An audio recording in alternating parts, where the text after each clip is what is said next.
Hey guys, this is Dr. Hub. In case you haven't subscribed, please do subscribe for updates. Lip reconstruction flaps. So under this, it is up to half of the lip.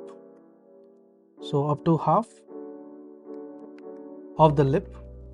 So they can be removed and closed primarily. So it can be removed as well as closed primarily. And the defects it encompassing between the 1/2 and the 2/3 of the lip require augmentation. So there is a defect,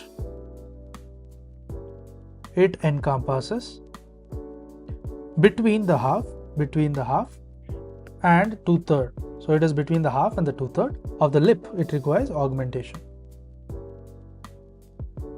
Next, what is involved is the carapanzic flap. Carapanzic flap. So they contain the circumoral incisions. So it is a circumoral incisions, and this is with the circular rotation of the skin flaps. There is circular rotation, and this is nothing but of the skin flap, and this is while maintaining the innervation. So it maintains the innervation. Next, we move on to when the defect it involves the commissures. So where it involves the commissures, so that is the Est-Lander flap is used.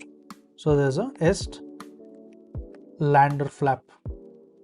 So this flap is used, and the Abbey flap is used for more midline defects. So then there is the Abbey flap. This flap is used for more of the midline defects.